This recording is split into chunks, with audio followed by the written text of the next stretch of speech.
فقد قال الله تعالى إن الله وملائكته يصلون على النبي يا أيها الذين آمنوا صلوا عليه وسلموا تسليما اللهم একটু জোরে পড়েন আর একটু সাউন্ড বাড়ান ওয়ালা আলি সাইয়্যিদিনা শফি'না মুহাম্মাদ আল্লাহুম্মা সাইয়্যিদিনা মাওলানা মুহাম্মাদ ওয়ালা আলি সাইয়্যিদিনা শফি'না মুহাম্মাদ হে রাসূল তোমায় ভালোবাসি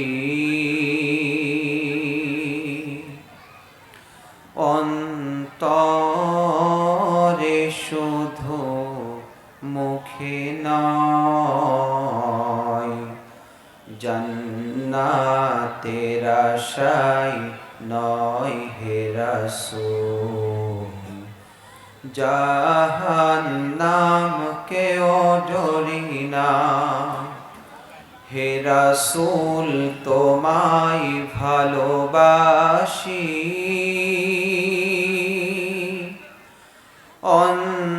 অন্তরে শুধু মুখে নয় জান্নাতের আশায় নয় হে রাসূল জাহান্নাম কেও ডরি না ঠিক কি না আমরা রাসূলকে অন্তরে ভালোবাসি না মুখে ভালোবাসি অন্তরে ভালোবাসি কথা বলেন ঠিক কি না আল্লাহ আমাদেরকে কবুল করুন সবাই পড়ি আমিন আলহামদুলিল্লাহ বাংলাদেশের ঐতিহ্যবাহী জেলা খুলনা জেলার ফুলতলা থানার অন্তর্গত ডাউকোনা অঞ্চলের প্রত্যেকটা মানুষের রক্ত ঘামানো অর্থ এবং বিবেক বুদ্ধি দিয়ে এই অঞ্চলের সূর্য সন্তান প্রবাসীদের অর্থায়নে চাকরিজীবী যুবক এবং বন্যায় কবলিত মানুষের এক এক মুঠ চালের বিনিময়ে আজকের এই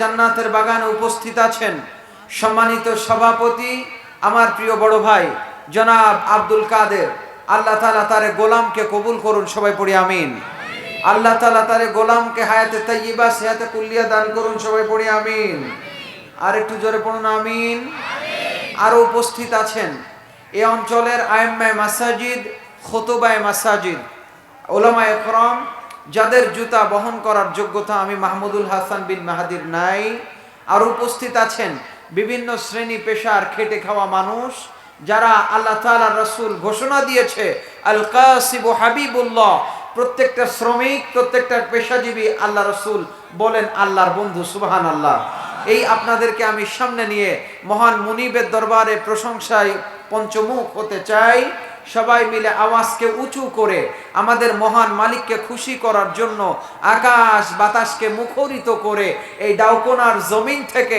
হিলফুল ফুজুলের সকল ভাইদেরকে নিয়ে আমরা শুকরিয়া আদায় করছি নত শিরে পড়ছি আলহামদুলিল্লাহ আর একটু জোরে পড়ছি আলহামদুলিল্লাহ আমরা দুরুদ আর সালাম প্রেরণ করছি মানবতার মহান আদর্শ সাইয়্যিদুল মুরসালিন শাফিউল মুজনাবিনের উপর যে নবীর উপরে কেউ যদি দুরুদ পাঠ করে আল্লাহ সুবহানাহু ওয়া তাআলা তার উপরে 10টি রহমত নাজিল করে সুবহানাল্লাহ পড়েন কিয়ামতের ময়দানে মানুষ যখন বিপদগ্রস্ত হয়ে পড়বে ওই দিন উম্মতের ব্যারিস্টার হিসাবে যিনি শাফাআত করবেন সেই রাসূলের প্রতি প্রেম আর ভালোবাসা নিয়ে সবাই পড়ছি এই বাংলার জমিন থেকে সাল্লাল্লাহু আলাইহি ওয়াসাল্লাম মাগফিরাত কামনা করছি বাংলাদেশের প্রথম মুক্তিযোদ্ধা 1971 সনে দেশ মাতৃকা স্বাধীনতা সংগ্রামে যারা নিজেদের বুকের তাজা রক্ত ঢেলে দিয়ে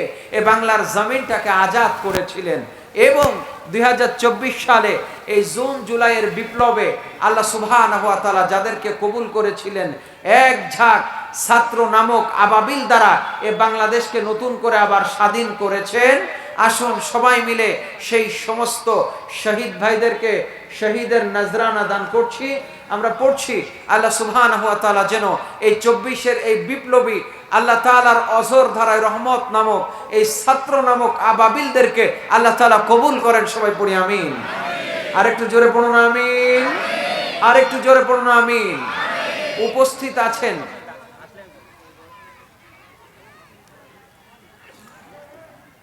এই অঞ্চল থেকে বিভিন্ন আল্লাহর সম্মানিত ব্যক্তি, আল্লাহর খুবই প্রিয় ব্যক্তিগুলা এবং আমার বাম পাশে পর্দার অন্তরালে আমার ভালোবাসার কলিজার টুকরা মা এবং বোনেরা, আল্লাহ সুবহানাহু ওয়া তাআলার কাছে সবার সুস্বাস্থ্য এবং সুন্দর মস্তিষ্ক কামনা করছি। সবাই পড়ছি আমিন। আরেকটু জোরে পড়ছি আল্লাহুম্মা আমিন। আমি মাহমুদুল হাসান বিন মেহেদি, কোনো যোগ্যতা আমার নাই, এরপরও আপনারা ভালোবেসে পর পর একই স্টেজে একই জায়গায় 3 বার সুযোগ করে দিয়েছেন।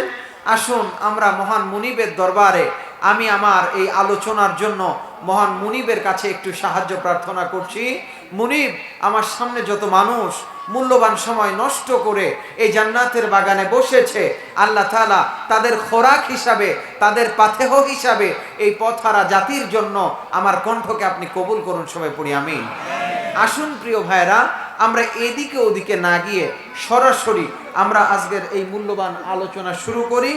আমরা আজকের এই আলোচনা থেকে বিগত 2 বছরের আলোচনা টেনে এনে আজকে তার সার টানতে চাই। আর জানি না এই অঞ্চলে আসবো কিনা, এজন্য আমরা আজকের আলোচনার মূল একটি সাবজেক্ট নির্ধারণ করেছি। পবিত্র কোরআনুল কারীমের 3 নম্বর সূরা। কয় নম্বর সূরা? একটু জোরে বলেন। আপনারা কি আমার উপরে রাগ করতেছেন? তা যে আওয়াজ মনে হচ্ছে যে একবারে খুবই মন খারাপ, আমার দড়ি বাইন্ধে এনে বসাইছে, আর আপনারা কমিটির উপরে রাগ করতেছেন। কারে নিয়ে আসছে বারবার একই মুখ, ভাল লাগে না এরকম নাকি? আমি কিন্তু আপনাদের ভালোবাসায় সেই মাগরিবের পর চলে আসছি যে আমি এলাকার সন্তান হয়ে গিয়েছি, আলোচক না।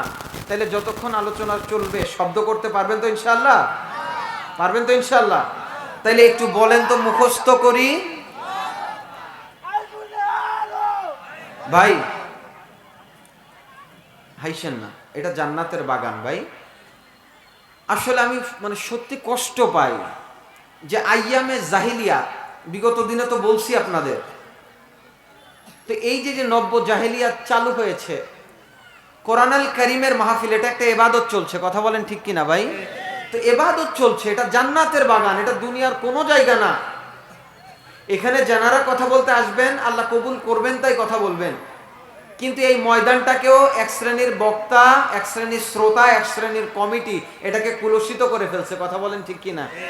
আমি সাতক্ষীরার ভাইদেরকে আন্তরিকভাবে ধন্যবাদ জানাই।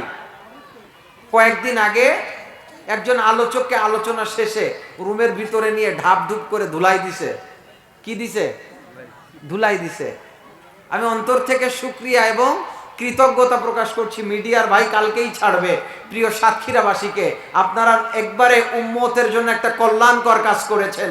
যে বক্তারা একটা ডেটের জন্য এই 1 ঘন্টা কথা বলার জন্য 1,60,000 70,000 টাকা কন্ট্যাক্ট করে, কন্ট্যাক্ট তো করেই, এরপরে তারা যেদিন ডেট নিবে ওই দিন 10,000, এরপরে মাহফিলের দিন দুপুরে জোহরের আগে যদি 50,000 না দেওয়া হয়, 60,000 না দেওয়া হয়, গাড়ি স্টার্ট হবে না। এমন বক্তাদের ধরে মাঝে মাঝে ধোলাই দেওয়ার দরকার আছে না নাই?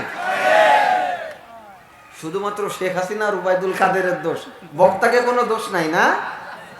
এই কথা বলেন না কেন? বৈষম্য বিরোধী ছাত্র আন্দোলন হয়েছে। একজন ইঞ্জিনিয়ার কত কষ্ট করে পড়ালেখা করছে। আমি সায়েন্সের স্টুডেন্ট ছিলাম। সামান্য পর্যায় সরণি মুখস্থ করতে যায় গায়ের ঘাম ছুটে যায়। হাইড্রোজেন, হিলিয়াম, লিথিয়াম, বোরোনিন, বোরন, কার্বন, নাইট্রোজেন, এই যে একটা কথা, এই করে রাত জেগে একজন ইঞ্জিনিয়ার হচ্ছে, একজন ডাক্তার হচ্ছে, তারাও 1 ঘন্টায় কখনো 70-80 হাজার টাকা নেয় না, নেয়? একজন আলেমকে আমরা সর্বোচ্চ সম্মান করব, তাকে 1 লক্ষ হোক, 2 লক্ষ হোক, হেলিকপ্টারে হোক, ফুলের মালা দিয়ে হোক আনবো, কিন্তু এভাবে গরু কেনা বেচার মতো করে কন্ট্যাক্ট করে আগে না দিলে গাড়ি স্টার্ট হবে না, এটা সম্ভব? এজন্য এই হচ্ছে বক্তার ত্রুটি। আর কমিটিরও কিছু ত্রুটি আছে, নামাজ নাই, রোজা নাই, তারা ফলো করে যে ওই পাড়ায় অমুক বক্তা আসছে, কত দিয়ে? কোরবানির গরুর মতো, যে 70,000 টাকার গরু আসছে ওই পাড়ায়, আমরা 90,000 টাকার করব। কথা বলেন? আর কথা বলেন না কেন?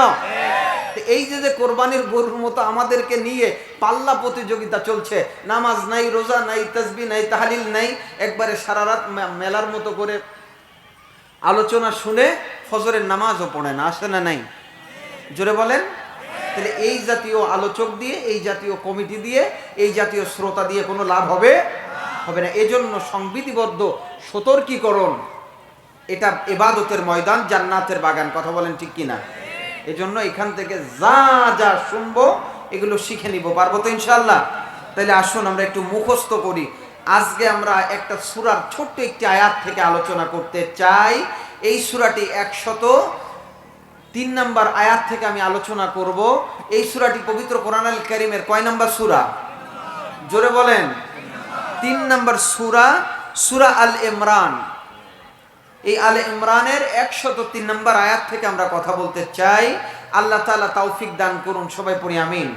সবাই আমার সাথে পড়ুন, আউযু বিল্লাহি মিনাশ শাইতানির রাজীম, বিসমিল্লাহির রাহমানির রাহিম।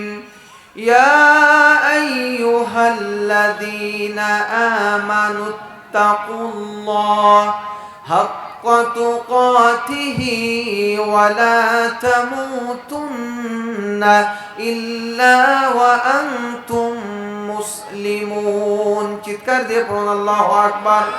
আল্লাহ রাব্বুল আলামিন পবিত্র কোরআনুল কারীমের ভিতরে জানিয়ে দিয়েছেন, ও ফুলতলাবাসী, ও খুলনাবাসী, কান খুলে শুনে নাও। আমার আল্লাহ তাআলা জানিয়ে দিলেন, ও পৃথিবীর মানুষ, তোমরা শুনে নাও। মানুষের ভিতরে যারা ঈমান আনয়ন করেছো, মানুষের ভিতরে যারা মহান মালিককে মালিক বলে মেনে নিয়েছো, মুখে স্বীকার করেছো, অন্তরে বিশ্বাস করেছো, কাজে পরিণত করেছো, তোমরা যারা বিভিন্ন বিপদ, অত্যাচার, জুলুম, নির্যাতন, অন্যায়, অবিচার, বিভিন্ন পরীক্ষার সম্মুখীন হওয়ার পরেও আল্লাহর প্রত্যেকটি সিফাতকে, আল্লাহর সকল ইবাদতকে, আল্লাহর হুকুমকে যারা, আল্লাহর সত্তাকে যারা অন্তরে লালন করেছ, মুখে স্বীকার করেছ, সঙ্গে সঙ্গে কাজে পরিণত করে মানুষকে দেখিয়েছ, আল্লাহকে খুশি করে দিয়েছ, রাসূলের অনুসরণ করে রাসূলের দেখানো পথে চলেছ, আতিউল্লাহ, আল্লাহর অনুগত্য করেছ, আতিউর রাসূল, রাসূলের ইত্তেবা করেছ, ওয়ালা তুবতিলু আমালাকুম, তোমার আমলকে নষ্ট করো নাই। আমি আল্লাহ তাদেরকে ডাক দিয়ে বলে দিতে চাই, তোমরা যারা ঈমানদার, ও আমার প্রিয় ভালোবাসার ঈমানদারেরা, শুনে নাও। আমি আল্লাহ তাআলা তোমাদেরকে ডাক দিয়ে আজকে একটু ওয়ার্নিং দিতে চাই। ইয়া আইয়ুহাল্লাযীনা আমানুত্তাকুল্লাহ, ও ঈমানদার, আমি আল্লাহকে ভয় করো। বুঝেছেন এইটুকু? জোরে বলেন, আল্লাহকে ভয় করো। হাক্কা তুকাতিহি, মিটার দিয়ে দিয়েছে। আমরা যেমন জ্বর আসলে থার্মোমিটার দিয়ে জ্বর মাপি, আল্লাহ তাআলা ভয়ের একটা মিটার দিয়ে দিয়েছে। ও ফুলতলাবাসী শুনে নাও, আল্লাহ তাআলা জানিয়ে দিয়েছে, হাক্কা তুকাতিহি, যথাযথভাবে ভয় করো। ওয়ালা তামুতুন্না, মৃত্যুর কাছে যেও না, মৃত্যুবরণ করো না, মরো না, মারা যাও না। ওয়ালা তামুতুন্না ইল্লা ওয়া আনতুম মুসলিমুন, যতক্ষণ পর্যন্ত খাঁটি আত্মসমর্পণকারী মুসলমান না হও। সুবহানাল্লাহ। ডাক দিচ্ছে কাদের? জোরে বলেন। ঈমানদারদের ডাক দিচ্ছে। ডাক দিয়ে বলছে, এ যেন ডাক দিচ্ছে যে, ও শিক্ষক, আপনি যথাযথভাবে পড়েন এবং ছাত্র হন। বোঝেন নাই ব্যাপারটা? কাদেরকে ডাক দিল? শিক্ষককে। কি হইতে বলছে ছাত্র? কি চমৎকার কথা! আল্লাহ ডাক দিয়েছে ইমানদারদেরকে, ডাক দিয়ে বলছে যথাযথভাবে ভয় করো, মৃত্যুর কাছে এসো না, কবরে এসো না, খাটিয়াতে শুইও না, যতক্ষণ পর্যন্ত প্রকৃত মুসলমান না হও, আত্মসমর্পণকারী না হও। এই কথাটুকু ভাবলে আমার মনে হয় আর জীবনে গুনাহের কাজে যাওয়া সম্ভব না। কথা বলেন ঠিক কিনা? ডাক দিয়েছে ইমানদারদেরকে। কাদেরকে? ইমানদারদেরকে ডাক দিয়ে বলছে, ও ইমানদার, হাক্কা তুকাতিহি, যথাযথভাবে ভয় করো। ইমানদার যদি ভয় করে, ইমানদার ভয় করার পরে ইমানদারের যে জীবন পরিচালিত হয়ে যাবে প্রকৃত মুসলমান হওয়ার পরে, ওই ইমানদার যদি টয়লেটেও যায়, টয়লেটটাকেও আমার আল্লাহ ইবাদতে পরিণত করে দিবে। সুবহানাল্লাহ। প্রকৃত মুসলমান যদি হয়, তাফসীরের বর্ণনা এসেছে একজন ব্যক্তি যদি প্রকৃত মুসলমান হয়ে যায়, এখানে কথা হচ্ছে কেন বুঝলাম না। এদিকে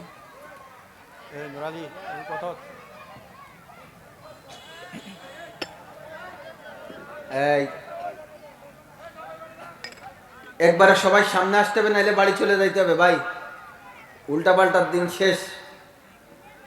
একবারে সামনে আসেন, নাইলে বাড়ি চলে যান, সহজ হিসাব। এটা ইবাদত। ভাই একটু আগায় আসেন ভাই, অনেক লোক আসবে, একটু আগায় আসেন, আগায় আসেন।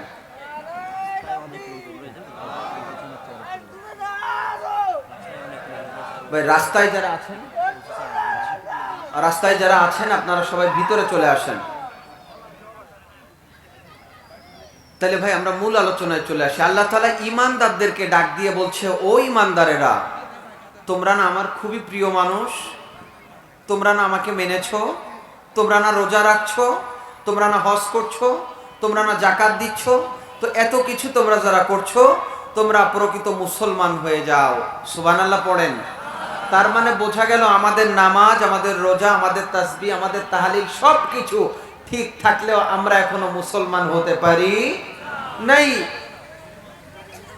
সোজা হিসাব, যারা হজ করতে গিয়েছে সৌদি আরবে, তারা জান্নাত অন্বেষণ করে, মানবতার কল্যাণে মেহমানকে মেহমানদারি করিয়ে, মানুষকে হেল্প করে, উপকার করে। কথা বলেন ঠিক কিনা? বাইরের দেশের মানুষকে হাদিয়া দিয়ে, মানুষকে উপটৌখন দিয়ে। রাস্তায় প্রচুর ভিড় করতেছে, ছেলেপেলেরা আড্ডা দিচ্ছে। ভাই গাড়িগুলো বন্ধ হয়ে যাচ্ছে, তাদের রাস্তার উপরে যারা আছেন, এখন তো আর ছাত্রলীগ নাই, তার মানে চরম বেয়াদব তো আর থাকার কথা না। কথা বলেন ঠিক কিনা? তো আপনারা যদি ছাত্রলীগ হয়ে থাকেন, আর ওসি স্যার আসতেছে, হয়তো বা আধা ঘন্টা সময় লাগবে, তো ইনশাল্লাহ আমরা যথাযথ ব্যবস্থা নিব। দুইটা অপশন, হয় ভদ্রভাবে বাড়ি যাইতে হবে, নাইলে এইখানে এসে বসতে হবে। রাস্তায় লম্পটগিরি করা যাবে না, যাবে? কোনো নষ্টামি করা যাবে না। ভদ্রভাবে যেই হোক না কেন, হয় বাসায় আসতে হবে, এই মাহফিলে আসতে হবে, নাইলে বাসায় যাইতে হবে। আজকে কমিটির ভাই যারা আছেন শক্ত হাতে দমন করেন।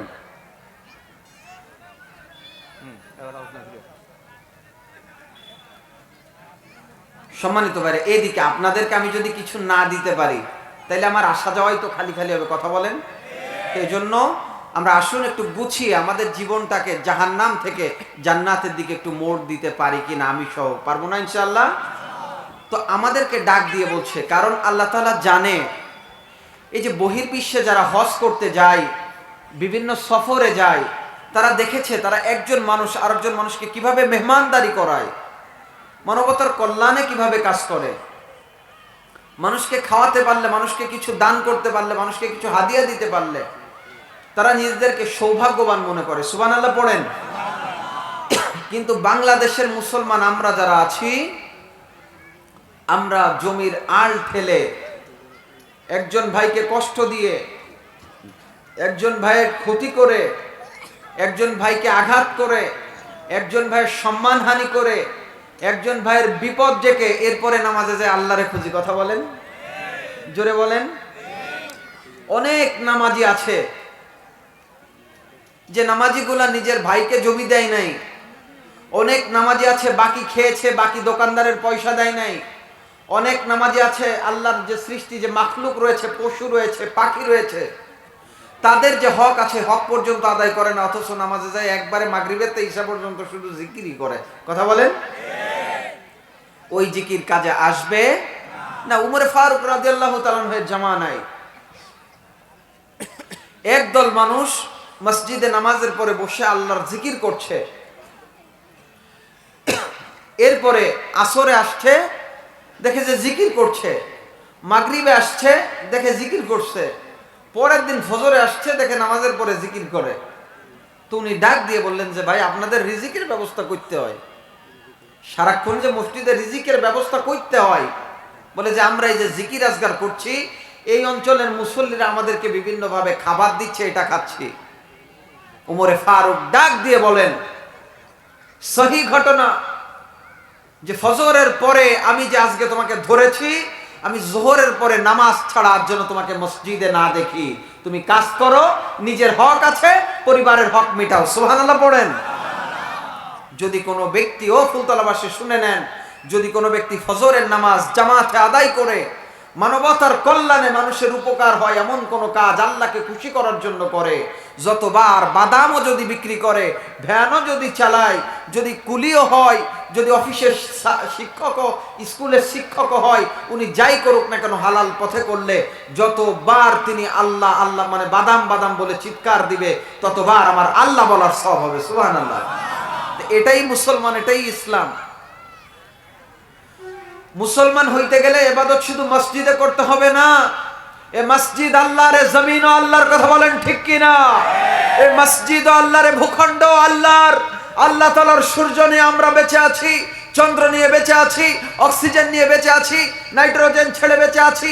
সুতরাং আল্লাহর জমিনে আল্লাহর কোরআনের রাজ কায়েম হবে, আল্লাহর জমিনে ইকামতের দিনের কাজ হবে। কথা বলেন ঠিক কিনা? মসজিদে যেমন আল্লাহর কথা চলে, সমাজেও তেমন আল্লাহর কথা চলবে। কথা বলেন ঠিক কিনা? একটা ঘটনা মনে পড়ে গেল, বলবো নাকি দাদা? বলবো। অবশ্যই বল। একজন শিক্ষক ক্লাসে এসে বলছে, ছাত্ররা, এতদিন তোমাদেরকে কি শিখিয়েছি দেখি আমি একটু পরীক্ষা করে দেখতে চাই। আগামীকাল সবাই বাসা থেকে সুন্দর করে একটা কুমিরের রচনা লিখে নিয়ে আসবা। কিসের রচনা? জোরে বলেন। কুমিরের রচনা লিখে নিয়ে আসবা। ছাত্র বাসায় গিয়ে লিখছে যে রচনা, কুমির। কুমির একটি জলজ প্রাণী, কুমিরের পা আছে, কুমিরের শরীরে ইয়া বড় বড় কাটার মতো আছে, কুমিরের চোখ আছে, নাক আছে, এবং কুমিরের লম্বা একটা লেজ আছে। এই কুমিরের যে লম্বা লেজ আছে, স্যার এই লেজে খাস কাটা, খাস কাটা, খাস কাটা, এভাবে 3 পৃষ্ঠা লিখছে। কয় পৃষ্ঠা? শুধু খাস কাটা, খাস কাটা। কারণ শিক্ষা ব্যবস্থা তো তাই ছিল, আরে যে যা পারো তাই লেখো, মার্ক আসবে। কথা বলেন। আর কথা বলে না কেন? ছাত্র দেখে যে মূল উত্তর আসছে হচ্ছে মাত্র মানে 3 লাইনে, আর 3 পৃষ্ঠায় দিছে খাস কাটা, খাস কাটা, খাস কাটা, খাস কাটা। আপনি গুনে দেখেন। বলে ছাত্র মানুষ করা গেল না। পরের দিন বড় আশা নিয়ে লিখছে যে ছাত্র এতে কাজ হবে না, তুমি গরুর রচনা লিখে নিয়ে আসবা। কিসের রচনা? তো বাসায় গিয়ে উনি লিখছে যে গরুর 4টি পা আছে, 2টি কান আছে, 2টি চোখ আছে, গরুর 2 পাটি দাঁত আছে। গরু একটি নদীর পাশে বেঁধে দেওয়া হয়েছিল, ঘাস খেয়েছে। হঠাৎ করে জোয়ারে পানি আসছে, পানি আসার পরে গরুর পাশে ছোট্ট একটা গর্ত ছিল, এই গর্তে একটা কুমির আসছে। স্যার আপনি তো জানেন কুমির একটা জলজ প্রাণী, কুমিরের চোখ আছে, নাক আছে, কুমিরের পা আছে, কুমিরের ইয়া বড় একটা লেজ আছে, খাস কাটা, খাস কাটা, খাস কাটা। বোঝেন নাই মনে হয়? বলছে কি আসব বিপদে পড়লাম। বলতেছে আগামীকাল একটা বিল্ডিং এর রচনা নিয়ে আসবা, দেখি খাস কাটা কই পাও। বলতেছে স্যার আমাদের আব্দুল কাদের ভাই টিবি হসপিটালে যখন চাকরি করছে, উনি অবসর পেয়ে গ্রামে ফুলতলায় একটা বাড়ি করছে নিজের জীবন সুন্দর করার জন্য, নদীর কূলে। কোন কূলে? নদীর কূলে। এই যে বাড়ি করছে স্যার, হঠাৎ এই যে বৃষ্টিতে প্রচুর বন্যার পানি হয়েছে, বন্যার পানি হওয়ার পরে বাঁধ ভেঙে গিয়ে আব্দুল কাদের ভাইয়ের যে পুকুর ছিল, ওই বিল্ডিং এর সামনের পুকুরে একটা কি ঢুকছে? ওয়াজ বুঝে ফেলছে। কি ঢুকছে? কুমির ঢুকছে। স্যার আপনি তো জানেন কুমিরের চোখ আছে, নাক আছে, কুমির একটা জলজ প্রাণী, কুমিরের লেজ খাস কাটা, খাস কাটা, খাস কাটা, খাস কাটা। স্যার বলে ওই চাকরি ছাড়বো, নাইলে তোর খাস কাটা বন্ধ করবো। আগামীকাল এমন এক রচনা দিব তুই কল্পনা করেও খাস কাটা আনতে পারবি না। তাহলে কি রচনা? কয় পলাশির যুদ্ধ। কিসের যুদ্ধ? কয় পলাশির যুদ্ধ। বলে স্যার এটা সুন্দর একটি পয়েন্ট দিয়েছেন। বলছে পলাশির যুদ্ধ শুরু হয়েছিল 1558 সালে না 1858, যাই হোক 1857 সালে। তো এই যে স্যার পলাশির যুদ্ধ শুরু হলো, এই যে নবাব সিরাজউদ্দৌলা ঘসেটি বেগমকে বিশ্বাস করলো, এরপরে তিনি বিশ্বাস করলেন মীর জাফরকে। স্যার রাজনীতির ভাষায় বলে কি যে খাল কেটে কি আনা, আরে কথা বলে না, খাল কেটে কুমির আনা। এই যে নবাব সিরাজউদ্দৌলা খাল কেটে কুমির আনলো, অর্থাৎ মীর জাফরকে বিশ্বাস করলো। স্যার আপনি তো জানেন কুমিরের লেজ বড় একটা, কুমিরের লেজ খাস কাটা, খাস কাটা। সুতরাং ভাই শুনে নেন, গল্প হলেও বিগত 17টি বছর আমাদেরকে খাস কাটা গল্প শুনিয়েছে। কোথাও হামলা হলে, মামলা হলে কুমিরের লেজের মতো বলেছে ওটা জামাত বিএনপির কাজ। কথা বলেন ঠিক কিনা? অন্যায় হয়েছে, নির্যাতন হয়েছে, নিপীড়ন হয়েছে, ধর্ষণ হয়েছে, চুরি হয়েছে, খুন হয়েছে, গুম হয়েছে। আর খাস কাটা গল্পের মতো এই সমস্ত হলুদ মিডিয়া দিয়ে আমাদেরকে খাস কাটা গল্প শিখিয়েছে। কথা বলেন ঠিক কিনা? আদেশ শেখ হাসিনা পালানোর পরে আমরা দেখেছি এটা খাস কাটা আওয়ামী লীগ বিএনপি জামাত করে নাই। সকল অপকর্ম, হত্যা, গুম, খুন, বাচ্চাদেরকে কোলে ফেলে গুলি করা, আবু সাইদের বুকে তাজা রক্ত দেওয়া, মুগ্ধকে হত্যা করা, নির্মমভাবে আলেমদেরকে ঝুলিয়ে রাখা, আল্লামা সাইদিকে হত্যা করা, এগুলো সব খাস কাটার গল্প না, এগুলো আওয়ামী লীগ আর আওয়ামী লীগের দোসর করেছে। কথা বলেন ঠিক কিনা?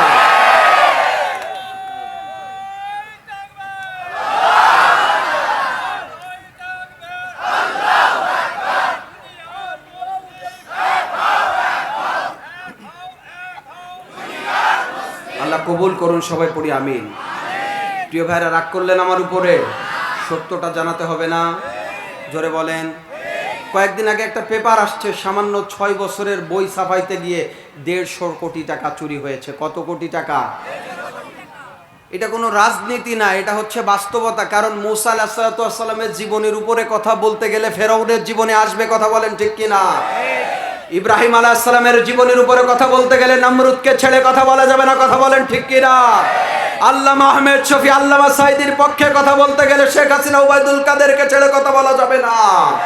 এজন্য সম্মানিত ভাইরা শুনে নেন, যারা মজলুম তাদের পক্ষে আল্লাহ থাকে, যারা জালিম তাদেরকে আল্লাহ ধ্বংস করে। কথা বলেন ঠিক কিনা? সুতরাং আমরা যারা এতক্ষণ শেখ হাসিনার নামে বদনাম শুনে খুবই জোরে চিৎকার দিছি, ও ভাই আপনি তো নিজে শেখ হাসিনা আর ওবায়দুল কাদেরের চরিত্র, আবু জাহিলের চরিত্র নিজের ভিতরে নিয়ে বসে আছেন। আপনি এক দোকানে বাকি খেয়ে 3 মাস ওই দোকানের দিকে যান না, আছে না নাই? কথা বলেন। আপনি একজন মেয়ে রাস্তা দিয়ে হেঁটে গেলে আপনি কখনো নিজের ছোট বোন মনে করেন না, নিজের মেয়ের মতো মনে করেন না, নিজের বোনের মতো মনে করেন না। আপনি মেয়ের দিকে খারাপভাবে তাকান। কথা বলেন ঠিক কিনা? ও আমার প্রিয় ভালোবাসার ভাইয়েরা শুনে নেন, আল হাক্কু মুররন, সত্য সবসময় তিতা হয়, এরপরেও সত্য। কথা বলেন ঠিক কিনা? আজকে বাংলাদেশে এমন একটা অবস্থা বিরাজ করছে, ছোট্ট বাচ্চা তার পাড়া প্রতিবেশী থেকে নিরাপদ নয়। 2-1 দিন আগে ফেসবুকে দেখেছেন, গতকালকে আমরা দেখেছি সাদ নামে একটা ছেলে নিজের জন্মদাতা গর্ভধারিণী মাকে হত্যা করেছে। কথা বলেন ঠিক কিনা? আজকে ছাত্র শিক্ষকের কাছে নিরাপদ নয়, শিক্ষক ছাত্রের কাছে নিরাপদ নয়, হুজুরের কাছে ছাত্র নিরাপদ নয়, ছাত্র হুজুরের কাছে নিরাপদ নয়, ইমাম সাহেবের কাছে ইমাম সাহেবের চরিত্র যদি আল্লাহ না করুক খারাপ হয়, এলাকার সুন্দরী মেয়ে নিরাপদ নয়। কথা বলেন ঠিক কিনা? আমার প্রাণের ভাইয়েরা শুনে নেন, আজকে এগুলোর পিছনে মূল কারণ হচ্ছে আমরা কোরআন আল কারীম থেকে পিছনে সরে গিয়েছি। আমরা যদি চলে আসতে পারি কোরআনের দিকে, কোরআন তো ঘোষণা দিয়েছে, this is the book about which there is no doubt, a guidance for those, a guidance for those, a guidance for those, constitution of মুত্তাকিন। চিৎকার দিয়ে পড়ুন আল্লাহু আকবার। কোরআন আল কারীম তো মুসলমানদের জন্য, মুত্তাকিনদের জন্য হুদাল্লিন নাস, গোটা রেল লাইনের পাটির মতো। এ চরিত্র নিয়ে, গাভীর চরিত্র নিয়ে, লম্পটের চরিত্র নিয়ে, চোরের চরিত্র নিয়ে, ডাকাতের চরিত্র নিয়ে, সন্ত্রাসীর চরিত্র নিয়ে, ধর্ষকের চরিত্র নিয়ে, ইফতিজারের চরিত্র নিয়ে, ঘুষখোরের চরিত্র নিয়ে, সুদখোরের চরিত্র নিয়ে, উকিল, মুক্তার, ব্যারিস্টার যেই যা হোক না কেন, হাফেজে কোরআন হোক না কেন, যেই কোরআনের কাছে আসবে যদি খারাপ গুণ থাকে, কোরআনুল কারীমের কাছে আসলে আল্লাহ তাআলা কোরআনের বদৌলতে সূরা বাকারা পড়তে পড়তে পড়তে পড়তে পড়তে পড়তে সূরা নাসে গিয়ে মানুষ হয়ে বের হয়ে যাবে। সুবহানাল্লাহ। পৃথিবীতে অসংখ্য কিতাব রয়েছে, বাইবেল, গীতা, রামায়ণ, জোহা, অল্ড টেস্টামেন্ট, নিউ টেস্টামেন্ট, প্রিটক, জেন্দাবেস্তা, কসবেল, ইওয়াসনা, জোহান, ঋগ্বেদ, আথর্ববেদ, সামবেদ, যজুর্বেদ, অনুসংহিতা, ভৈজ্ঞ, জয়তান, ভৈজ্ঞনীতা, ক্যারিয়ার, ডুয়েস, দীঘানিকা, এয়াপি, স্টালমা, ডোরা, দশাতি, স্কলকি পড়া, এত কিতাব রয়েছে, 4500-এর উপরে কিতাব রয়েছে। মাওলাই করিম ঘোষণা দিয়েছে, ইয়া আইয়ুহাল্লাযীনা আমানুত্তাকুল্লাহ, আল্লাহকে ভয় করো, ওয়ালা তামুতুন্না, মৃত্যুবরণ করো না, ইল্লা ওয়া আনতুম মুসলিমুন। এ কোরআনুল কারীমের কাছে আত্মসমর্পণ না করে, কোরআন যেটাকে হ্যাঁ বলেছে তুমি সেটাকে হ্যাঁ বলো, কোরআন যেটাকে না বলেছে তুমি সেটাকে না বলো, কোরআন যেটাকে মানতে বলেছে তুমি সেটা মানো, কোরআন যেটাকে ছাড়তে বলেছে তুমি সেটা ছেড়ে দাও। তোমার উপরে অন্যায় আসুক, অত্যাচার আসুক, গ্রাম ছাড়া করুক, ফাঁসির কাস্টে ঝুলাক, হিজরত করুক, দাঁত পড়ে যাক, মায়ের মৃত্যুতে তুমি জানা যায় না আসতে পারো, নিরাপরাধভাবে বাবাকে কেস দিয়ে কারাগারে বছরের পর ভরে রাখুক, এরপরও কোরআনুল কারীম রাসূলের সুন্নাহর কাছে এসে মাথাটা সঁপে দাও। তুমি আল্লাহর কোরআনের সৈনিক হয়ে যে নেমে যাও, ইবাদত করো, কাউকে কষ্ট দিও না, আল্লাহ তোমার জন্য রেখেছে জান্নাত। সুবহানাল্লাহ। প্রিয় ভাই আমার, বুঝতেছেন আমার কথা? কোনো প্যাচ আছে, ঝামেলা আছে? তাইলে বাইরের দেশের মানুষগুলো আমি নিজে দেখেছি, তারা মানবতার কল্যাণে, আমি ইন্ডিয়াতে কয়েকদিন আগে যে প্রোগ্রামে গেলাম, দেখলাম যে হিন্দু ভাইরা তাদের কি মানবতা, এসে তারা যে ব্যবহারগুলো করছে, আর আমরা নামধারী মুসলমান শুধু দাড়ি, টুপি, পাঞ্জাবি আর পাগড়ি লাগাই নিয়ে এরপরে কারে ফাঁকি দেওয়া যায়, কার জমির আইল ঠেলা যায়, কাকে ফাঁকি দেওয়া যায়, কাকে কষ্ট দেওয়া যায়, এগুলো করে মসজিদে যে আমরা নামাজ পড়ি। কথা বলেন ঠিক কি না? একটা সেজদাও কশ্চিন কালেও কবুল হবে, জোরে বলেন, কশ্চিন কালেও একটা সেজদাও কবুল হবে না। ইন্নাল্লাযীনা কাযযাবু বিআয়াতিনা ওয়াস্তাকবারু আনহা লা তুফাত্তাহু লাহুম আবওয়াবুস সামা। ওই ব্যক্তি কোরআন যদি মিথ্যা প্রতিপন্ন করে, কোরআনের আয়াতকে যদি নাই মেনে নেয়, কোরআনের আয়াতকে যদি নিজে বাস্তব জীবনে প্রতিফলিত না করে, তাইলে তার জন্য কোনো দোয়া আসমানের উপরে পৌঁছায় না। বুঝতেছেন আমার কথা? তাইলে এক নম্বরে আল্লাহ তাআলা বলছে হাক্কা তুকাতিহি, যথাযথভাবে ভয় করো। তাইলে কোরআন মেনে না ছেড়ে, কথা বলে না, একটু জোরে বলেন, কোরআন মেনে না ছেড়ে, কোরআন মেনে চলতে হবে ভাই।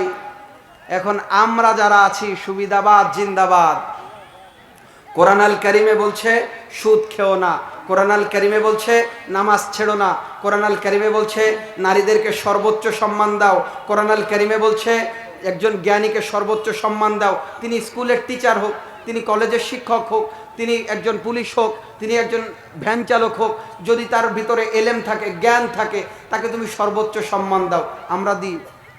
জোরে বলেন। একজন ঋষি, সে জুতা সেলাই করে, জুতো সেলাই করা তার ইলম, তার জ্ঞান, তিনি ওইটুকু শিখেছে, আমরা তাকে তো তুচ্ছ মনে করি। একজন ইমাম সাহেব 10টা সূরা মুখস্থ করছে, আমরা মনে করি আমি জান্নাতি, বাকি সব জাহান্নামী। কথা বলেন। অথচ দ্বীনি ইলম শিক্ষা করা প্রত্যেক মুসলমান নরনারীর উপরে ফরজ। কথা বলেন ঠিক কি না? তাহলে দ্বীনি ইলম শিক্ষা করার পরে যে যে কাজ করুক না কেন, সে আমার ভাই। কিন্তু আমি এই যে ভারতে গেলাম, যাওয়ার পর অন্য ধর্মের মুসলমান, মানে মুসলিম ধর্ম না, অন্য ধর্মের ভাইয়েরা যেভাবে মানুষকে সেবা করে, খেদমত করে, মানবতার কল্যাণে কাজ করে, দেখলে হৃদয়টা জুড়িয়ে যায়। আর আমরা বাটপার মার্কা মুসলমান, আমরা শুধু দাড়ি টুপি আর পাঞ্জাবিতে ইসলাম খুঁজি, ভিতরে স্যাসিস দুর্বল। কথা বলেন। আরে কথা বলেন না কেন? সুতরাং মনে রাখতে হবে, দাড়ি, টুপি, পাঞ্জাবি এগুলো তো সুন্নাহ অবশ্যই থাকবেই, কিন্তু ভিতরে মাল লাগবে। কি লাগবে? কথা বলে না, অন্তর পবিত্র লাগবে, সুদ ঘুষ মুক্ত ঈমান লাগবে। আজকে মসজিদের চাকরি নিতে গেলেও ইমাম সাহেব ঘুষ দিয়ে নামাজ পড়ায়, আছে না নাই? বক্তা সাহেব 1 ঘন্টা কথা বলবে, 1 লাখ টাকা দিতে হয়, আছে না নাই? তো এই যে বিষয়গুলো যদি অন্তরে থাকে, অন্তরে যে হৃদয় আছে, কলব আছে, এই কলব কি পবিত্র হবে? জোরে বলেন, হবে না। এজন্য ভয় করবেন কাকে? জোরে বলেন, কাকে? সম্মানিত ভাইরা, আল্লাহকে। তাইলে হাক্কা তুকাতিহি, যথাযথভাবে ভয় করা। কোরআনের যা আছে এটা মানা, যা নাই এটা ছেড়ে দেওয়া। পারবেন তো ইনশাআল্লাহ? ও আমার প্রিয় ভাইরা, আমরা বিগত 2-3 বছর এই একই স্টেজে ছিলাম, কথা বলেছি, আমাদের জীবনটা গোনায় জর্জরিত হয়েছে। আমরা এই কথা বলতে গিয়ে আমরা কখনো বলতে পারি নাই যে আল্লাহকে ভয় করতে হবে। আল্লাহকে ভয় কেমন করে করেছিল সাহাবা রাদিয়াল্লাহু তাআলা আজমাইন। আল্লাহ রাসূলের জামাই ছিল হযরত আলী রাদিয়াল্লাহু তাআলা, নাম শুনেছেন আপনারা? জোরে বলেন। তিনি আল্লাহ রাসূলের কে ছিল? জামাই ছিল। আলী রাদিয়াল্লাহু তাআলা রাতের আধারে বাজারে চলে গিয়েছে একটা তরবারি নিয়ে। কি নিয়ে গিয়েছে? নিয়ে কোমল কণ্ঠে বলছে, ভিজা চুড়ুই পাখির মতো কাঁপছে, আর বলছে যে এই তরবারিটা কেউ কি ক্রয় করবা? এই তরবারিটা কেউ ক্রয় করতে চাও? আমি তরবারিটা বিক্রি করে দিতে চাই। আল্লাহে যে মাওলায়ে কারীম সরিষা থেকে খাদ্যের ব্যবস্থা করে দেয়, সেই মহান মালিকের শপথ, আমি আলী বলতে চাই, এই যে তরবারি এটা ইসলামের পক্ষে কাজ করেছে, এই যে তরবারি রাসূলের স্মৃতি জেগে আছে, এই যে তরবারি এটা রাসূলের আদর্শ জেগে আছে, এই যে তরবারি মুসলমানদের ঘাম লেগে আছে, এই যে তরবারি রাসূলের নিজে হাতে আমাকে হাদিয়া দিয়েছে, তরবারিটা বিক্রি করতে চাই। একজন মানুষ এসে তরবারিটি কিনেছে 40 দিরহাম দিয়ে। কেনার পরে টাকাটা নিয়েছে, কিন্তু তরবারি ছাড়তে চাই না। আল্লাহু আকবার! তরবারি ছাড়তে চাই না। আলী রাদিয়াল্লাহু তাআলার মুখের দিকে তাকিয়ে দেখে ওই ব্যক্তি যে তরবারি ধরে কাঁপতেছে আর চোখ দিয়ে পানি পড়তেছে, উনি বারবার ডেকে বলছে কোমল কণ্ঠে, ও ভাই শুনে নাও, এই যে তরবারিটা বেচতেছি, আমার কাছে যদি একটা লুঙ্গি কেনার পয়সা থাকতো, একটা লুঙ্গি কেনার পয়সা থাকতো, একটা লুঙ্গি কেনার পয়সা থাকতো, তাইলে আমি আলী এই তরবারি কোনোদিন বেচতাম না। আল্লাহু আকবার! কি ঈমান ছিল তাদের! আমিরুল মুমিনিন, অর্ধ পৃথিবীর বাদশা উমরে ফারুক রাদিয়াল্লাহু তাআলা এর কাছে এসেছে। আসবার পরে হাফসা রাদিয়াল্লাহু তাআলা আনহা, আয়েশা সিদ্দিকা রাদিয়াল্লাহু তাআলা আনহা দুইজনে এসে, আল্লাহ রাসূলের শ্বশুর ছিলেন উমরে ফারুক, উমর ইবনে খাত্তাব রাদিয়াল্লাহু তাআলা আনহু, উনার কাছে এসে বলছে, ইয়া আমিরুল মুমিনিন, আপনি যে একটা পাঞ্জাবি পরেন 12টা তালি দেওয়া, কতটা তালি? আমার প্রিয় ভাই একটু জোরে বলেন। 12টা তালি দেওয়া পাঞ্জাবি পরেন। আমিরুল মুমিনিন, আপনি যদি একটু সুন্দর পোশাক পরতেন, ইয়ামান থেকে, সিরিয়া থেকে, আফগানিস্তান থেকে, বিভিন্ন জায়গা থেকে রাষ্ট্রদূত আসে, আপনাকে দেখলে মানুষ কোনো মূল্যই দিতে চায় না, আপনি এই যে ছেঁড়া পাঞ্জাবি পরছেন, ইয়া আমিরুল মুমিনিন, আপনার তো আছে, আপনি রাষ্ট্রীয় কাশাগার থেকে তো পাঞ্জাবি নিতে পারেন, তাইলে আপনি একটা ভালো পাঞ্জাবি কিনে নেন, আপনি ভালো একটা পাঞ্জাবি বানিয়ে নেন। আমিরুল মুমিনিন ডাক দিয়ে বলছে, হো আফসা, হো আয়েশা, তোমরা কি একবার বলতে পারবা আমার নবী, যে নবী বিশ্ব নবী সরকারে দো আলম, আমাদের পয়গম্বর আরবি সাল্লাল্লাহু আলাইহি ওয়াসাল্লাম গোটা জিন্দেগিতে পর 3টা দিন পেট ভরে ভাত খেয়েছে, পর 3টা দিন পেট ভরে খাবার খেয়েছে? আয়েশা মুখে চোখের পানি ছেড়ে দিয়ে বলছে, হে আমিরুল মুমিনিন, উমর ফারুক আল্লাহর নবী জীবন দশায় বেঁচে থাকতে পর 3 দিন পেট ভরে খাবার খাই নাই। আল্লাহু আকবার! আয়েশা সিদ্দিকা ডাক দিয়ে বলেন, এমন হয়েছে বিশ্বনবী মানবতার মহান আদর্শ, সাইয়্যিদুল মুরসালিন, শাফিউল মুজনাবিন, রাহমাতাল লিল আলামিন, পর মাসের পর মাস চুলায় আগুন জ্বলে নাই, আমাদের মানুষ খাবার দিত, সেই খাবারটাও মানুষের কাছে বিলিয়ে দেওয়া হইতো। আল্লাহু আকবার! কেমন ভয় তাদের ছিল, কেমন ভয় ছিল, কেমন ভয় ছিল! সুফিয়ান সাউরি রাহমাতুল্লাহ আলাইহির জীবনী পড়েছি, উনি রাতে ঘুমাইতে পারতেন না, মাঝে মাঝে ঘুম ভেঙে যেত, ঘুম ভেঙে আগুন আগুন বলে চিৎকার দিত। ও ফুলতলাবাসী শুনে নেন, আপনি ঘুমের মাঝে আছেন, আপনি জাহান্নামকে ভুলে গিয়েছেন, আপনার কবরে একা থাকতে হবে। কথা বলেন ঠিক কিনা? আমার প্রিয় ভাইরা, আজকে আপনারা যারা আছেন এই এলাকা থেকে কত মানুষ ঈমান নিয়ে চলে গিয়েছে, কত মানুষ কবরে চলে গিয়েছে। গত বছর প্রোগ্রামে এসেছিলাম, এইখানে কত পুরুষ আছে যার কলিজার টুকরা সন্তান নিজে হাতে কবরে নামিয়েছে, আছে না নাই? কত আমার বৃদ্ধ বাবারা রয়েছে, কত মাকে নিজে হাতে কবরে নামিয়েছে। আমার কত যুবক ভাই আছে, কত মা বাবা দাদা দাদিকে কবরে রেখেছে। এই দুনিয়ায় এত ব্যস্ত, কবরে রাখার পর থেকে একটা মাসও বাবা মায়ের কথা মনে পড়ে না, আছে না নাই? আমার প্রিয় ভালোবাসার ভাইয়েরা, আমি আপনাদের সন্তান হিসাবে পায়ে হাত রেখে বুকে জড়িয়ে ধরে কপালে চুমু দিয়ে বলতে চাই, আমি আপনাদেরকে কিচ্ছু দিতে পারবো না, কিন্তু আমরা তো এসেছি জাহান্নাম থেকে আপনাদেরকে জান্নাতের দিকে ডাকতে, আমরা তো এসেছি মানবতার কল্যাণে আপনাদেরকে সঁপে দিতে, আমরা তো এসেছি সুন্দর একটি সমাজ ব্যবস্থা চালু করতে, আমরা এসেছি সুদ মুক্ত একটা অর্থনৈতিক ব্যবস্থা চালু করতে। কারণ আমরা পড়েছি, আমরা যদি না জাগি মা কেমনে সকাল হবে, কথা বলেন ঠিক কিনা? আল্লাহ তাআলা গোটা ফুলতলার দায়িত্ব এই ডাউকোনাবাসীকে দেয় নাই, দিয়েছে? জোরে বলেন। কু আনফুসিকুম ওয়া আহলিকুম নারন, নিজে বাঁচো এবং পরিবারকে বাঁচাও। আমি ভাই, আমি যদি 5 ওয়াক্ত নামাজ পড়তে পারি, আমার স্ত্রীকে যদি ভালোবাসা দিয়ে বুকে জড়িয়ে ধরে একটা বার কপালে চুমু দিয়ে বলতে পারি, প্রিয়তমা স্ত্রী আমার, তোমার সাথে আমার যে সম্পর্কটা হয়েছে এটা শুধু এই দুনিয়ার সম্পর্ক না, আখিরাতেও আমরা দুজন একসাথে জান্নাতে থাকতে চাই। আখিরাতে যে হুর আসবে, এই হুরগুলো তোমার তুলনায় কিচ্ছু না। আল্লাহ তাআলা তোমার মর্যাদা এত দিয়েছে, তুমি তো হুরদের সর্দার থাকবা। সুবহানাল্লাহ পড়েন। তুমি তো হুরদের সর্দানিনী থাকবা। ও প্রিয়তমা স্ত্রী, তুমি পরিবারের জন্য কত কষ্ট করছো, সোনা তুমি আর নামাজ কামাই দিও না, আমরা একসাথে নামাজ পড়বো। জোহরের আজান দিয়েছে, আসো দুইজন একসাথে নামাজ পড়ি। সুন্নাতটা আমি বাসায় পড়ে যাই, আমি জামাতে যে মসজিদে ফরজটা আদায় করি, তুমি বাসায় পড়ে নাও। এইভাবে যদি আমরা পরিবারটা চালাইতে পারতাম, আমার বিশ্বাস, আমার বিশ্বাস, আমার বিশ্বাস, ওই সন্তানগুলো মা বাবাকে এইভাবে এক কাতারে নামাজে দেখে ওই সন্তান বড় হয়ে ইয়াবা খেত না। কথা বলেন ঠিক কি? ও ভাই, এই টোটাল পরিবারটা তো আল্লাহ তাআলা আমাদেরকে দিয়েছে। আল্লাহ আমাকে প্রধানমন্ত্রী বানাই নাই, আল্লাহ আমাকে চেয়ারম্যান বানাই নাই, আল্লাহ আমাকে মেম্বার বানাই নাই, কিন্তু আল্লাহ তো আমার শরীরের চেয়ারম্যান আমাকে বানিয়েছে। কথা বলেন ঠিক কিনা? আল্লাহ বলেছে যে সুদ খাইও না, আমার ইচ্ছা করছে একটু সুদ খাই। আমি এক ভাইকে 1000 টাকা দিলে প্রত্যেক মাসে আমাকে 50 টাকা করে দিবে। আর এক ভাই খাচ্ছে, কিন্তু আমি বলবো যে না, আমার চেয়ারম্যান আমি নিজেই, আমার জাহান্নামে যেতে হবে, আমি সুদের কাছে যাব না। আমি যদি আমার আত্মাটাকে কন্ট্রোল করতে পারি, পৃথিবীর কোনো মানুষ নিতে পারে? জোরে বলেন। কখনো পারবে না। আমি যদি আমার মাকে চোখ রাঙিয়ে কথা না বলি, পৃথিবীর কোনো বউয়ে মাকে চোখ রাঙায় কথা বলাতে পারবে? কখনো পারবে না। আমি যদি বড়দেরকে সম্মান করি, ছোটদের স্নেহ করি, আমার অনেক ভাই আছে আসলে ইসলামের মৌলিক বিষয় বুঝি না, আমরা মনে করি শুধু নামাজ আর রোজা আর তাসবিহ আর পর্দা এটাই জান্নাত। ও ভাই, ছোট্ট করে শুনে নেন, সারা রাত তাহাজ্জুদ পড়েছেন। কি পড়েছেন? জোরে বলেন। আপনারা কি রাগ করতেছেন আমার উপর? প্রধান বক্তা এনে দিব? তাহলে একটু জোরে কথা বলেন। এই পিছনের বাইরা ফাঁকি দিচ্ছে, একটু আমরা অনেক দিন তো স্লোগান শুনি না, একটু স্লোগান দিতে পারবো না ইনশাল্লাহ? তাইলে দেখি আমরা এই খুঁটির এই সামনে যারা আছে, আমি একটু কণ্ঠ পরীক্ষা করতে চাই। ভাই আপনি একটু দেখবেন যে কারা ফার্স্ট হয় কারা সেকেন্ড হয়। তাহলে খুঁটির এই পাশে যারা আছেন, পিছনের বাইরা চুপ।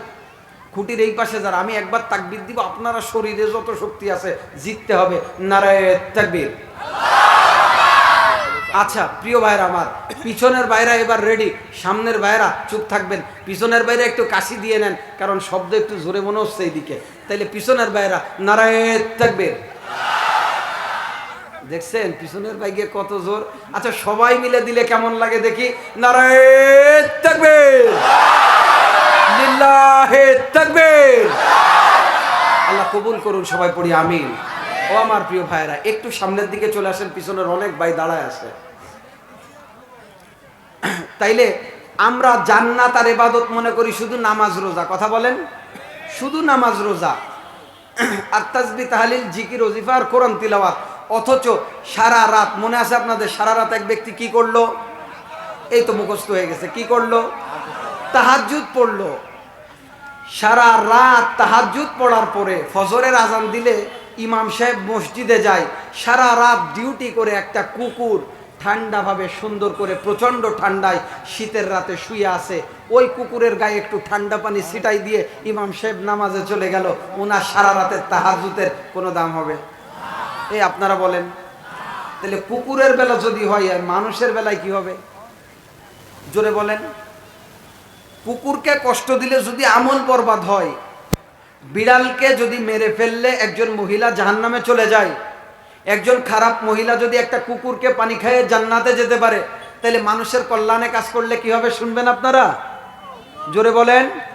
আল্লাহর নবী, বিশ্ব নবী বুখারী শরীফের বর্ণনায় বলে দিয়েছেন, ও পৃথিবীর মানুষ শুনে নাও, যদি কোনো ব্যক্তি বিপদে পড়ে যায়, কোনো ব্যক্তি যদি বিপদের সম্মুখীন হয়ে যায়, সে হিন্দু হোক আর মুসলিম হোক, বৌদ্ধ হোক আর খ্রিস্টান হোক, বিপদে পড়ে যাওয়ার পরে ওই ব্যক্তি যদি বিপদগ্রস্ত হয়ে একা একা থাকে, কোনো ব্যক্তি যদি ওই ব্যক্তির পাশে গিয়ে দাঁড়ায়, সাহায্য করতে পারুক আর না পারুক, শুধুমাত্র বিপদের কথা শোনার পরে যদি একটু শুধু দুঃখ প্রকাশ করে, একটু পরামর্শ দেয়, আমার মহান মালিক আল্লাহ তাআলা জানিয়ে দিয়েছে তার হাবিবের মাধ্যমে, ও ফুলতলাবাসী শুনে নাও, মসজিদে নববী, কাবায়ে বাইতুল্লাহ, খানে কাবাতে, সৌদি আরবে বিশ্বনবী রাহমাতাল লিল আলামিনের জন্মভূমিতে এক মাস ইতিকাফ করলে যে সওয়াব হয়, একজন বিপদে পড়া ব্যক্তির পাশে গিয়ে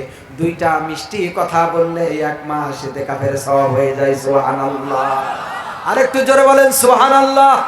ও ভাই, শুধু তাই নয়, আল্লাহর নবী বিশ্ব নবী বলেন, যদি কোনো ব্যক্তি কোরআনুল কারীমের আলোচনা শোনার জন্য বসে যায়, বাজারকে ত্যাগ করে যদি কোরআনুল কারীমের আলোচনা শুনে, ছোট্ট একটু আলোচনা যদি কোনো ব্যক্তি শুনতে পারে, আমার মাওলায়ে কারীম রাসূলের মাধ্যমে জানিয়ে দিয়েছে, এই ছোট্ট আলোচনা শোনার কারণে আল্লাহ রব্বুল আলামিন তার আমল নামায় 100 রাকাত নফল নামাজের সওয়াব দিয়ে দেয়। শুধু তাই নয়, আবু যার রাদিয়াল্লাহু তাআলা আনহু ডাক দিয়ে বলেন, ও পৃথিবীর মানুষ শুনে নাও, আমি এই কথা শোনার পরে আমার নবীকে জিজ্ঞেস করেছিলাম, ইয়া রাসূলুল্লাহ, ইয়া হাবিবাল্লাহ, ওগো নবীজি, ছোট্ট একটি আয়াত শুনলে যদি আমার মাওলায়ে কারীম 100 রাকাত নফল নামাজের সওয়াব দেয়, তাইলে একটি সাবজেক্টের উপরে আলোচনা শুনলে কি হবে? আল্লাহর নবী ডাক দিয়ে বলেন, ও আবু জার শুনে নাও, আমি দয়ার নবী, মায়ের নবী, বিশ্ব নবী জানিয়ে দিতে চাই, ফুলতলাবাসী কান খুলে শুনে নেন, যদি কোনো একটি বিষয়ের উপরে পরিপূর্ণভাবে কোনো আলোচনা শুনেন, মানতে পারেন এবং না পারেন, শুধু আলোচনা শুনলে 1000 রাকাত নফল নামাজের সওয়াব হয়ে যাবে। ইসলাম তো এইটা। ভয় পাইতে হবে কাকে? জোরে বলেন কাকে? গরম পানি। ভয় পেতে হবে কাকে? আল্লাহকে ভয় পেতে হবে। সবাই একটু জিকির করি, লা ইলাহা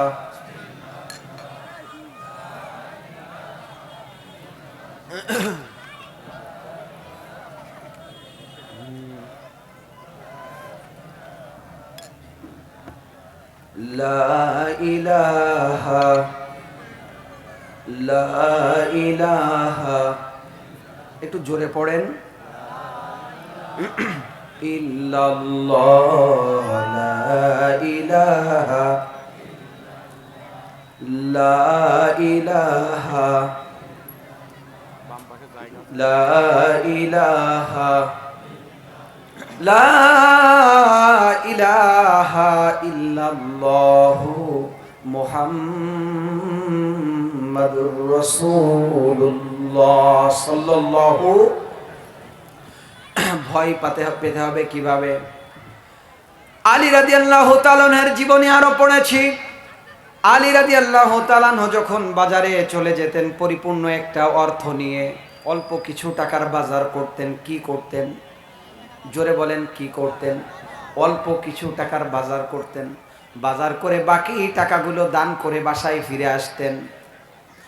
আলী রাদিয়াল্লাহু তাআলা আনহুর স্ত্রী, রাসূলের কলিজার টুকরা, জান্নাতি মহিলাদের রমণী ফাতিমা ডাক দিয়ে বলতেন, ওগো প্রিয়তমা ভালোবাসার স্বামী, ওগো ভালোবাসার মানুষ, আপনি যে অল্প বাজার করেছেন, টাকা তো অনেক নিয়েছিলেন, টাকাগুলো কি করেছেন? আলী রাদিয়াল্লাহু তাআলা আনহু ডাক দিয়ে বলেন, ও কলিজার টুকরা স্ত্রী, ও আমার ভালোবাসার মানুষ, শুনে নাও, আমি এই টাকাগুলো ধার দিয়েছি। কি দিয়েছি? আমি এই টাকাগুলো ধার দিয়েছি আমার মাওলায়ে কারীমকে, অর্থাৎ করজে হাসানা দান করলে আল্লাহ রাব্বুল আলামিনকে ধার দেওয়ার সওয়াব হয়ে যায়। সুবহানাল্লাহ। আলী রাদিয়াল্লাহু তাআলা আনহু বলেন, আমরা একদিন মসজিদে নববীতে বসা, তাবুকের যুদ্ধ শুরু হয়ে যাবে। আল্লাহর নবী বিশ্ব নবী ডাক দিয়ে বলেন, নতুন মুসলমান হয়েছো, ইসলামের এখন অনেক অর্থের দরকার। তোমরা কে কি অর্থ দিতে চাও, কে কি দিতে চাও? ওই দিন খুশি মনে উসমান বলছে আজকে আমি দানের ব্যাপারে ফার্স্ট হয়ে যাব। আলী রাদিয়াল্লাহু তাআলা আনহু বলছে ইয়া রাসূলুল্লাহ আমি আজকে ফার্স্ট হয়ে যাব। উমর ফারুক রাদিয়াল্লাহু তাআলা আনহু ডাক দিয়ে বলছে আমিও আজকে ফার্স্ট হয়ে যাব। দরিদ্র সাহাবী আবু বক্কর চুপ করে বসে আছে। আল্লাহর ভয় কাকে বলে? ও ফুলতলাবাসী শুনে নেন, হাক্কাতু কতিহি, যথাযথভাবে ভয় করো। তুমি বাজারে যাও, মনে রাখবা আল্লাহ তোমারে দেখতেছে। তুমি টয়লেটে যাও, মনে রাখবা আল্লাহ তোমারে দেখতেছে। তুমি খানকাতে যাও, মনে রাখবা আল্লাহ তোমারে দেখতেছে। মাদ্রাসাতে যাও, মনে রাখবা আল্লাহ তোমারে দেখতেছে। কোনো মহিলার কাছে যাও, মনে রাখবা আল্লাহ তোমারে দেখতেছে। আবু বক্কর চুপ করে মাথা নিচু করে যে যার মতো বের হয়ে গেল। ঘটনার ভিতরে এসেছে উসমান গনি চলে এসেছে আগে আগে। আল্লাহ যাকে সার্টিফিকেট দিয়েছে, রাসূল যাকে বলেছে গনি, গনিউল মানে ধনী, যিনি সব থেকে অর্থ সম্পদের মালিক, উসমানের ব্যাপারে এসেছে। তিনি ইহুদিদের একটি কূপ মদিনাবাসীর জন্য ক্রয় করে দিয়েছে। আল্লাহ রব্বুল আলামিনের হাবিব জানিয়েছে উসমান তুমি যে এই কূপটা মানুষের জন্য ক্রয় করে দিলে, আর যদি জীবনে কোনো আমল নাও করো আল্লাহ রব্বুল আলামিন তোমাকে জান্নাতে দিবে। সুবহানাল্লাহ। আরেকটি যুদ্ধে, তাবুকের যুদ্ধে হযরত উসমান যে দান করেছিল, 1000 সৈন্যের খাবারের ব্যবস্থা করেছিল, 1000 উটের ব্যবস্থা করেছিল, আল্লাহর ভয়ে অর্থগুলোকে দান করে দিয়েছিল। উসমানকে ডাক দিয়ে বলেন ওগো উসমান, আল্লাহর ভয়ে তুমি যে এই যে কোরবানি করলা, আল্লাহ তাআলা তোমার উপরে এত বেশি খুশি হয়েছে, মহান মালিক জানিয়েছে ও উসমান তুমি যদি জীবনে আর কোনো ভালো আমল নাও করো তারপরেও তুমি জান্নাতি। সুবহানাল্লাহ। ওই উসমানের জীবনী পড়লে পাওয়া যায় উসমান গনি রাদিয়াল্লাহু তাআলা আনহু রাতের আধারে কাঁদতেন, কবর দেখলে কাঁদতেন, চোখের কোনায় ঘা হয়ে গিয়েছে। আমার প্রিয় ভাইয়েরা, আমরা তো কবরকে ভুলেছি, আমরা তো বিল্ডিং টাইলসের উপরে প্রাধান্য দিচ্ছি। কথা বলেন ঠিক কিনা? অথচ এই দুনিয়ার চাহিদার কোনো শেষ নাই। 3 বছর আগে যে ব্যক্তি টাইলস লাগিয়েছে ওই ব্যক্তি আজকে মনে করছে আরে 3 বছর আগে যদি টাইলস না লাগাতাম, এখন নতুন নতুন মডেল উঠেছে। কথা বলেন, নতুন নতুন মডেল উঠেছে। একজন একটা ভালো ফোন কিনেছে, 3 বছর পরে বলছে আরে এই ফোন না কিনে ওই ফোনটা কিনলে ভালো হইতো। তার মানে দুনিয়ার কোনো কিছু শেষ নাই। উসমান গনি বলেন আমি আমি আমি আল্লাহকে এত বেশি ভয় পাই, আমি আল্লাহকে এত বেশি ভয় পাই, শুধুমাত্র আল্লাহর সামনে যদি দাঁড়াই, আল্লাহ যদি একবার ডাক দিয়ে বলে ওসমান তুমি কেন এই হকটা আদায় করো নাই, আমার মনে হয় আমি জাহান্নামে ছাড়া আর কোনো জায়গায় জায়গা হবে না। আল্লাহু আকবার। আল্লাহর নবী যখন দান করতে বলেছে, দান করার কথা শুনে আবু বক্কর সিদ্দিক বের হয়েছে, এক এক দিক দিয়ে এক একজন বের হয়ে গিয়েছে। একজন চলে এসেছে বড় একটা প্যাকেট নিয়ে, আরেকজন চলে এসেছে আরো বড় প্যাকেট নিয়ে, এভাবে 3 জন 3 দিক দিয়ে ছুটে এসেছে, রাসূলের সামনে ঢেলে দিয়েছে। কেউ দেখে স্বর্ণ মুদ্রা, কেউ দেখে অর্থ, কেউ দেখে সম্পদ। আমার প্রাণের ভাইরা, আবু বক্কর সিদ্দিক রাদিয়াল্লাহু তাআলা আনহু আসে না। আমার নবী বিশ্ব নবী জানেন আবু বক্কর খুবই দরিদ্র সাহাবী।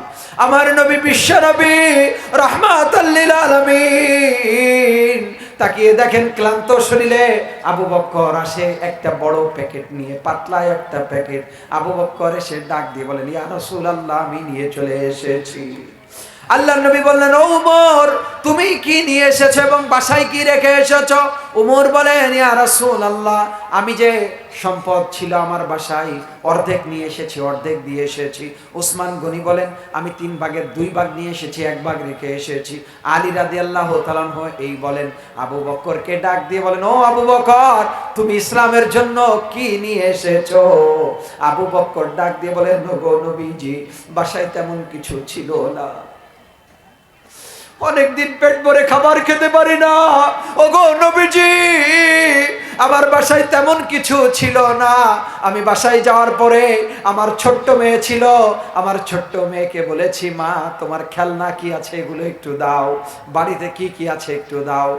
খাবারের প্লেট ছিল, পাটি ছিল, চাদর ছিল, লবণের চামচ ছিল, পানির মশক ছিল, এগুলো একটা পুটলা করে নিয়ে ইসলামের কল্যাণে এসেছি।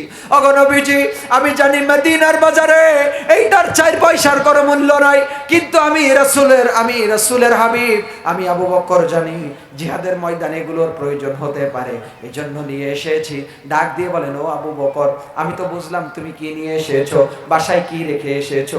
আবু বকর চোখের পানি ছেড়ে দিয়ে বলে, ওগো নবীজি, আমি বাসায় কোনো কিছু রেখে আসতে পারি নাই, আমি তাওয়াক্কালতু আলাল্লাহ, আমি আল্লাহর উপরে ভরসা করে আল্লাহ এবং আল্লাহর রাসূলকে রেখে এসেছি। সুবহানাল্লাহ। আল্লাহর নবী ডাক দিয়ে বলেন, ও সাহাবারা শুনে নাও, ও সাহাবারা বুঝে নাও, জান্নাতের ভিতরে যে 8টি দরজা থাকবে, যারা রোজা পালন করবে রাইয়ান দরজায় ডাকবে, যারা জিহাদ করবে তাদেরকে আল্লাহ একটা জান্নাতের দরজায় ডাকবে, কিন্তু মানুষগুলো এক এক দরজা দিয়ে ঢুকবে, কিন্তু আমার আবু বকরকে টোটাল 8টি দরজা জান্নাতে নেওয়ার জন্য প্রতিযোগিতা করবে। সুবহানাল্লাহ। আমরা জীবনে কি আমল করেছি? আমার মনে হয় আল্লাহ না করুক, আল্লাহ যে বলেছে ওয়ালা তামুতুন্না, মৃত্যুবরণ করো না ইল্লা ওয়া আনতুম মুসলিমুন, প্রকৃতভাবে মুসলমান না হয়ে, তাহলে মুসলমান যদি কেউ হয়, মুসলমান যদি কেউ নিজে দাবি করে, তাইলে তার দ্বারা কোনো মানুষ কষ্ট পেতে পারে না। মুসলমান যদি কেউ দাবি করে, তার দ্বারা কোনো পশু কষ্ট পেতে পারে না। মুসলমান যদি ড্রাইভ করে, তার দ্বারা কোনো পথচারী কষ্ট পেতে পারে না। মুসলমান যদি মোটর সাইকেল চালায়, তার হর্নের দ্বারা কোনো বাচ্চা কয়েপে উঠতে পারে না। মুসলমানের হাঁটা চলা বলা কলা সব কিছুই হবে আল্লাহর জন্য। কথা বলেন ঠিক কিনা? আমরা জীবনে এমন কোনো অপরাধ নাই করি নাই, কিন্তু অপরাধের কথা স্মরণ করলে আল্লাহ তাআলা বলেন, ও পৃথিবীর মানুষ শুনে নাও, আমি আল্লাহ তাআলা জানিয়ে দিয়েছি, আমি তো তোমাদেরকে বড় বেশি ভালোবাসি। আমি আল্লাহ তাআলা জানি কুল্লু বানি আদম খাত্তাউন ওয়া খায়রুল খাত্তাইন আত-তাওয়াবুন। আমি জানি তোমাদের পিতা জান্নাতের ভিতরে আদম আলাইহিস সালাম ভুল করেছে, গুনাহ করেছে, অপরাধ করেছে, শয়তানের ধোঁকায় পড়ে একটা অপরাধ করে ফেলেছে। আমি জানি বাবার অপরাধ তোমাদের ভিতরে চলে আসবে, কিন্তু অপরাধের দিকে তাকানো যাবে না।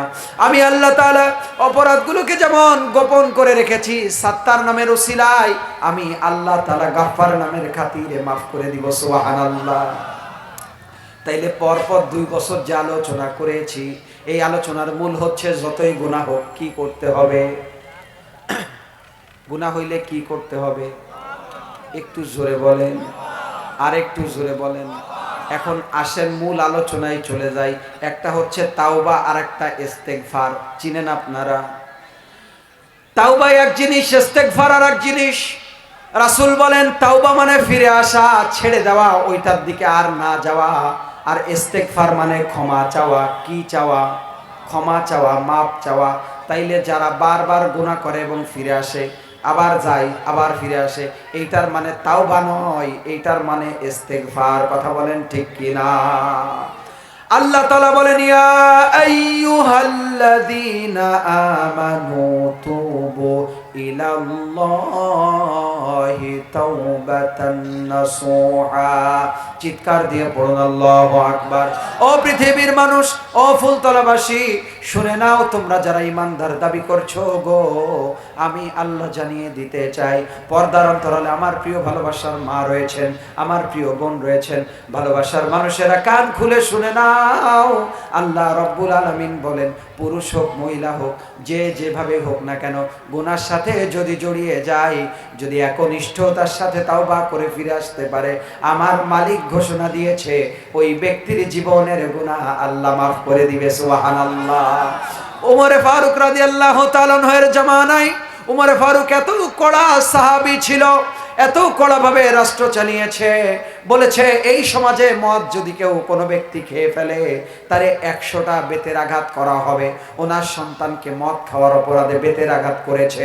একটা বর্ণনায় এসেছে মারতে মারতে কিছু বেত থাকা অবস্থায় মারা গিয়েছে। উমরে ফারুক নিজে কবরের উপরে বেতগুলো মেরেছে। আল্লাহু আকবার। উমরে ফারুক রাতের বেলা ছদ্মবেশে ঘোরাঘুরি করে। শাসক কেমন হবে দেখেন। উমরে ফারুক রাদিয়াল্লাহু তাআলা আনহু ছদ্মবেশে ঘোরাঘুরি করে। হঠাৎ করে পাহাড়ের গুহা দিয়ে পাহাড়ের ব্যক্তি গান গাইতে গাইতে আসে। কি গাইতে গাইতে আসে? একটু জোরে বলেন। ঘুমাই গেলেন নাকি? গান গাইতে গাইতে আসে। উমরে ফারুকের হুঙ্কার শোনার পরে মাতলামি চলে গিয়েছে, গানও বন্ধ হয়ে গিয়েছে। জানে যে আমি তিনটা অপরাধে আজকে অপরাধী হব। এক নম্বরে আমি এই রাতের বেলা মাতাল অবস্থায় রয়েছি, দুই নম্বরে আমি ব্ল্যাকে মদ বহন করতেছি, ওই ব্যক্তির বগলের নিচে কথিতে চাদর দিয়ে ঢাকা মদ নিয়ে বাড়ি যাচ্ছিল। বুঝতেছেন আপনারা? উমরে ফারুক ডাক দিয়ে বলেন, এই ছেলে তুমি কে? বলে আমি আব্দুল্লাহ। বলে যে পকেটে কি? বলে যে এর ভিতরে বোন বাড়ি গিয়েছিলাম, বোন আম্মা আব্বার জন্য একটু দুধ দিয়েছে, দুধগুলো নিয়ে বাসায় যাচ্ছে, আম্মা আব্বাকে খাওয়াবো। বুঝতেছেন আপনারা? বুঝেন নাই মনে হয়। এবারে উমরে ফারুক ডাক দিয়ে বলে, দেখি কেমন দুধ, একটু দেখতে চাই। তাওবা কাকে বলে বুঝাই, ইস্তেগফার কাকে বলে বুঝাই। মুহূর্তের মাঝে সময়ও পাই নাই, আস্তাগফিরুল্লাহ পড়ে নাই, শুধুমাত্র ভয় এসেছে মালিক আমি যার সামনে পড়েছি আজকে তো আমার আর বাঁচা নাই। এক, মিথ্যা বলেছি, দুই, মদ বহন করেছি, বলেছি দুধ, তিন হচ্ছে আমি মাতাল অবস্থায় রয়েছি। এই যে সব অপরাধ আজকে তো আমার মারিয়ে ফেলবে। কারণ উমরের ভয়ে শয়তান পর্যন্ত ওই রাস্তায় যায় না। উনি ওই মুহূর্তে ওই যে কথির ভিতরে চোখ বুজে হাত দিয়ে বলে, মালিক আপনি তো রহমান, আমি তো গুনাহ করেছি, এমন এমন গুনাহ আমরা করেছি, গুনাহ যদি মালিক উন্মুক্ত করে দিত সমাজের কোনো মানুষ আমাদের পিছনে নামাজ পড়তো না। কথা বলেন ঠিক কিনা? এমন এমন অপরাধ করেছি আমার ছোট্ট বোনটাকে কেউ বিয়ে করতে আসতো না, এমন এমন অপরাধ করেছি আমাদের ছোট্ট বাবা ছেলে মেয়েকে কেউ বিবাহ করতো না, আমরা এমন এমন অপরাধ করেছি কেউ আমাদের সাথে ঘৃণায় কথা বলতো না। কিন্তু যে মালিক আমাদের গুনাহগুলোকে সাত্তার নাম ধারণ করে গোপন করেছে, উনি ওই টেন্ডেন্সি নিয়ে মালিককে বলছে, ও মালিক আমি তো অপরাধ করে ফেলেছি, আর জীবনে কোনোদিন মদ খাবো না, আমি জীবনে মদের দিকে তাকাবো না, মালিক তুমি উমরের হাত থেকে আমাকে বাঁচিয়ে দাও। সুবহানাল্লাহ। এই বলে যখন বগলের নিচে হাত দিয়ে বের করেছে, উমরে ফারুক হাত দিয়ে দেখে ওইটা অরিজিনাল এই গরম নতুন জ্বালানো দুধ। সুবহানাল্লাহ। আর একটু জোরে বলা যাবে না সুবহানাল্লাহ? তাইলে মালিক আমাদেরকে মাফ করতে পারে কি পারে না? একটু জোরে বলেন, পারে কি পারে না? দেখবেন আমরাও মাঝে মাঝে এমন বিপদে পড়ে যাই, বাঁচার কোনো উপায় নাই, মান সম্মান চলে যায়, আল্লাহকে গোপনে মনে মনে বললে মালিক আমাদেরকে বিপদ থেকে বাঁচিয়ে দেয়। সুবহানাল্লাহ। তাওবা কাকে বলে আর একটু বুঝেন। মুসা আলাইহিস সালামের জামানায় প্রচন্ড তাপদাহ দেখা দিয়েছে, অনাবৃষ্টি দেখা দিয়েছে, বৃষ্টি হয় না জমিনে। মুসা আলাইহিস সালাম ডাক দিলেন কওমের লোকেদের, ডাক দিয়ে ফাঁকা মাঠের ভিতরে ইস্তেসখারের নামাজ আদায় করছে। কি করছে? বৃষ্টির জন্য সালাত আদায় করছে। মুসা আলাইহিস সালাম সালাত আদায় করার পরে সবাইকে নিয়ে দোয়া করছে, মালিক এই জমিনে একটু বৃষ্টি দেন। আপনি তো বলেছেন ওয়ানজালা মিনাস সামাই মাআন ফাখরাজা বিহি মিনাস সামারাতি রিজকাল লাকুম। চিৎকার দিয়ে পড়ুন আল্লাহু আকবার। আল্লাহ তাআলা আসমান থেকে বৃষ্টি বর্ষণ করে, জমিনে সব সরিষা ফসল উৎপন্ন হয়, আমাদের খাদ্যদ্রব্য উৎপন্ন হয়। ও মালিক আমাদের এই জমিনটা একটু বৃষ্টি দিয়ে আপনি একটু ঠান্ডা করে দেন। মুসা আলাইহিস সালাম আল্লাহর পয়গম্বর, আকাশ থেকে ডাক দিয়ে বলে, মুসা তোমার এই কওমের ভিতরে এই মাত্র জেনা করে ফরজ গোসল সামনে নিয়ে এসে বসেছে। এক নম্বরে জেনা করেছে পরের স্ত্রীর সাথে, দুই নম্বরে গোসলও করে নাই। এই নাপাক ব্যক্তি থাকলে আমি বৃষ্টি দিব না। আপনারা জানেন মুসা আলাইহিস সালাম একটু রাগী ছিল। মুসা আলাইহিস সালাম বলেন, আল্লাহ মোনাজাত করব পরে, আগে ফাজিলদারে দেখেন। বোঝেন নাই মনে হয়? উনি কয় মোনাজাত পরে, তারপরে আগে আপনার সাথে বোঝাপড়া পরে, আগে ফাজিলের দেখি। চোখ মুখ রাগ, বলছে যে কে এই আকাম করে এর ভিতরে এসেছো, বের হও। উনি শুধুমাত্র বলছে, আহারে আজকে যদি ধরা খেয়ে যায়, কারণ চোরের মন সবসময় পুলিশ পুলিশ, কথা বলে না? খুলনা দিয়ে যাওয়ার সময় দেখবেন পথের বাজারের এদিকে চেক হয়, হ্যাঁ, সম্মানিত পুলিশ সদস্যরা বাসের ভিতরে উঠে চেক করে, দেখবেন যে 50 জন থাকলে 50 জনের একজনরে টার্গেট করে, মালের পকেটে আটার দলা পাওয়া যায়, কথা বলে না? তার মানে যারা অপরাধী পুলিশ প্রশাসন চিনে, উনি ভাবছে যে আজকে যে অপরাধ করছি, বারবার ঢোক গিলতেছি, মুসা ধরলে তো আজকে আমারে আল্লাহ জেনার সার্টিফিকেট দিবে, মুসা পিটানি দিয়ে মারবে। ওই মুহূর্তে মুসা আলাইহিস সালাম চিৎকার দিচ্ছে, উনি একবার মালিকের দিকে তাকিয়ে মাথা নিচু করে বলছে, মালিক আমি তো শয়তানের ধোঁকায় পড়ে জিনা করে ফেলেছি। ইয়া আইয়ুহাল্লাযীনা আমানু উদখুলু ফিস-সিলমি কাফা ওয়া লা তাত্তাবিউ খুতুওয়াতিশ শাইতান। ও পৃথিবীর মানুষ শুনে নাও, আমি আল্লাহ তাআলা বলে দিলাম, ও we who have believed into ইসলাম completely and perfectly, do not follow the footstep of devil. Devil is clear enemy. Do not follow the footstep of devil. ডিভিলের শয়তানের পদাঙ্ক অনুসরণ করো না। আমি তো শয়তানের ধোকায় পড়ে আমি তো জিনা করে ফেলেছি, পৃথিবীর কেউ দেখে নাই, আমি তো বেঁচে চলে এসেছি। কিন্তু এখন যদি আমি এই মজলিসে ধরা পড়ে যাই, আমার মান সম্মান থাকবে না, মালিক আর জীবনে জিনা করব না। ও মালিক তুমি ছাড়া আমার কেউ নাই। ওনার মুনাজাতও করা লাগে নাই, অন্তর দিয়ে যখন দোয়া করছে, আমার মালিক গগনে কালো মেঘ ছেয়ে দিয়ে ওইখান থেকে রহমতের বারিধারা বর্ষণ করা শুরু করছে। মুসা আলাইহিস সালাম রেগে আবার আল্লাহর উপরে রাগ দেখায় যে আল্লাহ আপনি একটু আগে বললেন বৃষ্টি দেব না, এখান থেকেও না বেরোলে, আমি তো তাকিয়ে আছি, কেউ তো বের হলো না, আপনি কেন বৃষ্টি দিলেন? আল্লাহু আকবার, চিৎকার দিয়ে পড়ুন আল্লাহু আকবার।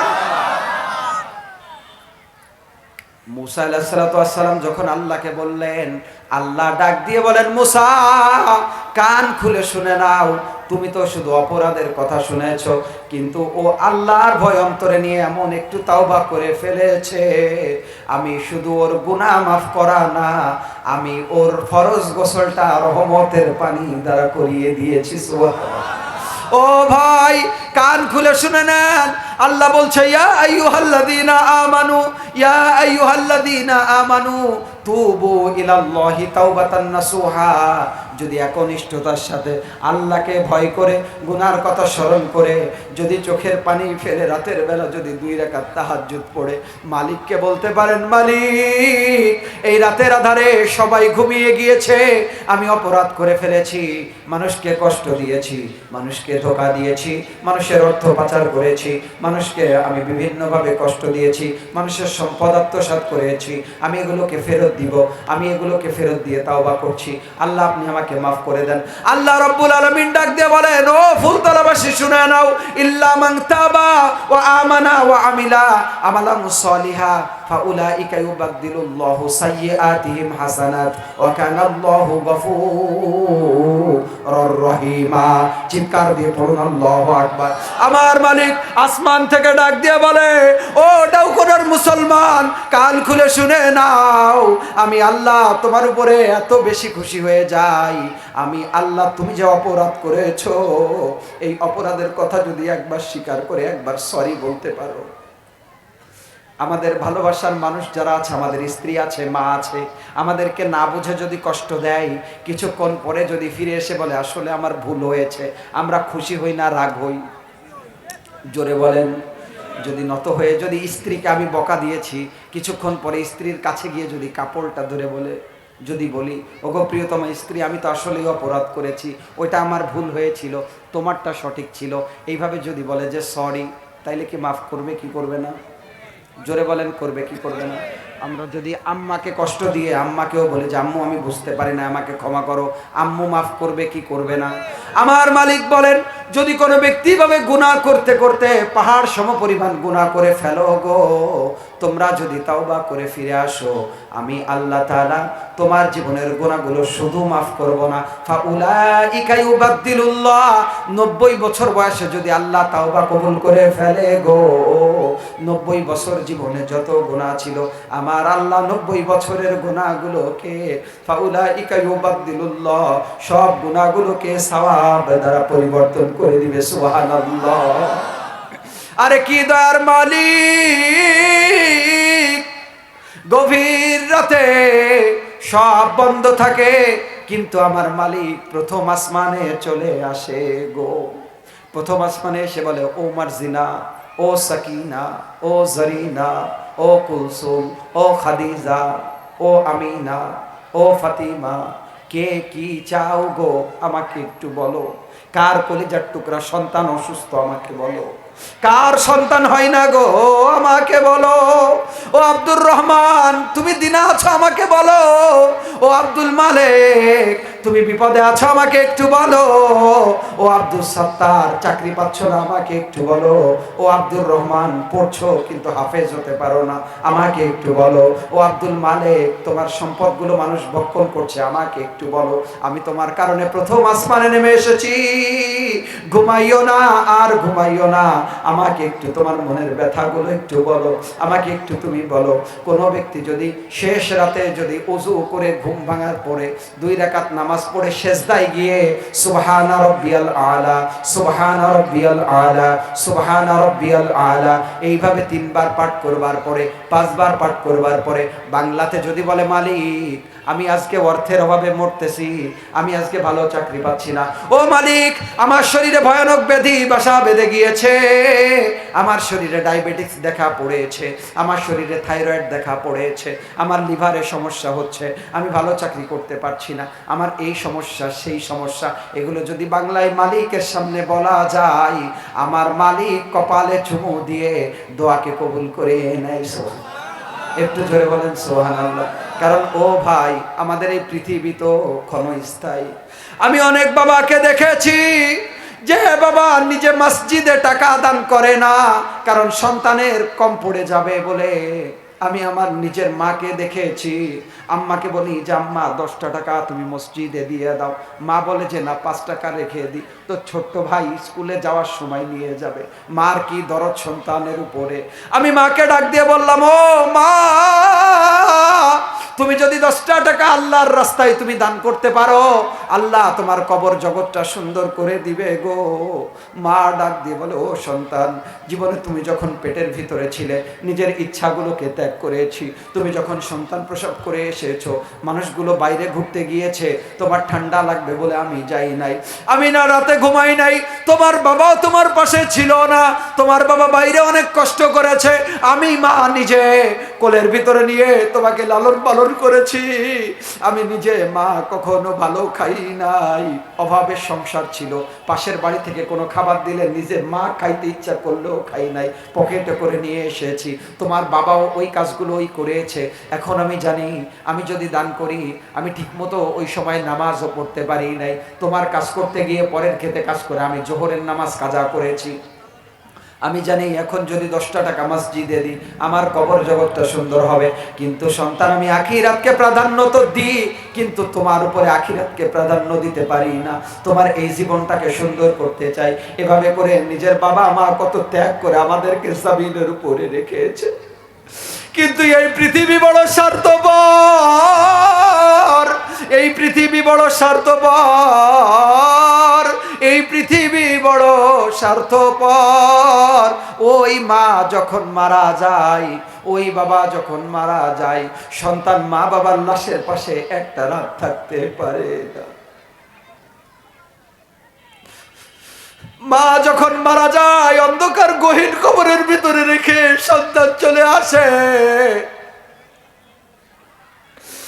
মা নিজে একা বাসায় জীবিত থাকতে ঘুমাইতে পারতো না, প্রচন্ড ভয় করত গো। মাহফিল থেকে বাসায় ফিরলে আমার মা একা বাসায় থাকে, মাঝে মাঝে আমাকে ফোন দিয়ে বলে আব্বা একটু কষ্ট হইলেও বাসায় চলে এসো, আমি একা ঘুমাইতে পারি না। অথচ ওই মা ওই বাবা মারা গেলে বাঁশবাগানের নিচে একা ঘুমায়। তুমি সন্তান তোমার কি একটা বার মায়ের কথা মনে পড়ে না? তুমি কি আল্লাহকে সেজদা দিয়ে একটা বার বলতে পারো না মালিক আমার আম্মা দুনিয়া থেকে চলে গিয়েছে, মালিক আমি মুরব্বী হয়ে গিয়েছি, 12টি বছর 40টি বছর আমি স্ত্রীর সঙ্গে সংসার করেছি, আমার স্ত্রী দুনিয়া থেকে চলে গিয়েছে। ও ভাই তুমি কি বলতে পারো না আমার দাদা বেঁচে ছিল, দাদা মাহফিলে হাত ধরে নিয়ে এসেছে, আমার দাদা দুনিয়াতে নাই, তুমি কি বলতে পারো না? ও ভাই তুমি বলতে পারো না আমার আব্বা বেঁচে ছিল, আমাকে ভালো রাখতে গিয়ে ঠিকমতো নামাজ পড়তে পারে নাই, আমার আব্বা আমাদেরকে আমার ভাই বোনদেরকে ভালো খাওয়াইতে গিয়ে সুদ ঘুষের সাথে জড়িয়ে গিয়েছিল, আজকে আমি বেঁচে আছি, আমার আব্বা কবরে চলে গিয়েছে। কোরবানির ঈদ আসে, সবাই কোরবানি করে, আমিও কোরবানি করি। এক টুকরা মাংস, এক টুকরা গোস্ত, আমারও ইচ্ছা করে আমার গরিব মাটা ছিল গো, আমি জীবনে কোরবানি দিতে পারি নাই, এখন বড় গরু কিনে কোরবানি করি। আমার মা কবরে, আমি আমার মাকে একটা গোশ খাওয়াইতে পারি না, আমার মাকে একটা ভালো শাড়ি কিনে দিতে পারি না, আমার বাবাকে ভালো একটা লুঙ্গি কিনে দিতে পারি না, আমার মাকে আমি কিছু দিতে পারি না, কারণ আমার মা দুনিয়াতে বেঁচে নাই। দয়ার মালিক ডাক দিয়ে বলেন, ও পৃথিবীর মানুষ শুনে নাও, ও আম্মাসা ইলা ফালা তানহার। চিৎকার দিয়ে পড়ুন আল্লাহু আকবার, আর একটু চিৎকার দিয়ে পড়ুন আল্লাহু আকবার।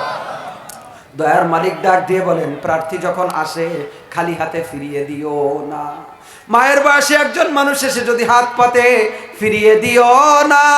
মায়ের মুখের দিকে তাকিয়ে ওই মহিলাকে তুমি যদি দান করতে পারো গো, আমার আল্লাহ কবরে তোমার মাকে ভালো রাখবে। সুবহানাল্লাহ। একটা লুঙ্গি কিনতে পারো না, লুঙ্গি কিনতে পারো না, তুমি যদি ওই অর্থটা যদি আল্লাহর কোরআনের জন্য ব্যয় করো, একটা লুঙ্গি কেনা পয়সা যদি কোরআনের জন্য দান করো, বিশ্ব নবী বলেন জান্নাতের পোশাক দিয়ে কবরের ভিতরে পরাইয়া দিবে। সুবহানাল্লাহ। আমার প্রিয় ভাইরা, আম্মা কত আদরের ছিল, আব্বা কত আদরের ছিল, আম্মা আব্বা কত আদরের ছিল, কলিজার টুকরা নয়নের পুতুলি ছিল। আসুন আমরা আম্মা আব্বার একটা শাড়ি বাবদ, একটা লুঙ্গি বাবদ আমাদের ভিতর থেকে মাত্র 10 জন ভাই দেখতে চাই। 1000 টাকা করে দিবে কবরবাসী আম্মা আব্বার জন্য। 10 জন ভাই দেখতে চাই, একটু হাত তুলে দেখান। বাকি হইলেও হবে, নাম লিখাই দিবেন। মাত্র 1000 টাকা করে 10 জন ভাই আল্লাহর কোরআনের জন্য, মাহফিলের জন্য 10 জন ভাই দেখতে চাই। এই কাগজ কলম লাগবে, এই কাগজ কলম লাগবে। আমার প্রিয় ভাই, বদমাইশি করতে আসছো এখানে? ভাবি দেবরে গোসলের পিড়ি কিনে বসায়। আর কি নগণ্য কথা! একজন ভাবি তার দেওরে কয় ভাবি হচ্ছে মায়ের সমান। কিসের সমান? কয় ভাবি মায়ের সমান। ভাবি মায়ের সমান, ভাবি হচ্ছে দেওরের জন্য কাল সাপ। কি সাপ? এই কথা বলেন না কেন? কাল সাপ। আর ভাবি দেওরের জন্য কাল সাপ, আর দেওর ভাবির জন্য কাল সাপ। সুতরাং এই কাজ করেন না। মোমবাতি আগুন যেমন যতই ওয়াশ করো না কেন, এক জায়গায় দিলে গলতে দিতেই হবে। ভাই লজ্জা না এইটা? এজন্য দেওরের বিয়ে হচ্ছে, আপনার কি তাতে? আপনি কেন তার কাছে যাবেন? আপনি কেন রং তামাশা দিবেন? আপনার দুলাভাই, দুলাভাই কি? আপনি সর্বোচ্চ সম্মান করবেন। পারবে তো ইনশাআল্লাহ? আর ভাবিকে মুখে না যে মায়ের মতো না, মাই মনে করতে হবে যে না, আমার বাবা, বাবার পরে হচ্ছে আমার বড় ভাই আমার পরিবারের দায়িত্ব নিচ্ছে, আমার মা মারা যাওয়ার পর আমার বড় ভাবি দায়িত্ব নিচ্ছে। মায়ের মতো আমরা সম্মান করব ইনশাআল্লাহ। আল্লাহ আমাদের এই পরিবারকে জান্নাতি পরিবার হিসেবে কবুল করুন। সবাই পড়ি আমিন। জীবনের গুনাহের কথা স্মরণ করে আমরা একবার একটু ইস্তেগফার করে আজকের মতো বিদায় নিতে চাই। আল্লাহ আর কোনোদিন যদি দেখা করে দেখা হবে, না হলে তো পরপর 3 বার চলেই আসলাম। আল্লাহ তাআলা আমাদের সবাইকে, বক্তা শ্রোতাকে কবুল করুন। সবাই পড়ি আমিন। সম্মানিত প্রশাসনের ভাই আসছে, উনি কিছু কথা বলবেন। ইউপি সদস্য আছেন, আমার প্রিয় ভাইয়েরা আছেন এবং প্রধান আলোচক আছেন, চমৎকার কথা বলবেন। থাকবেন তো ইনশাআল্লাহ? আসুন।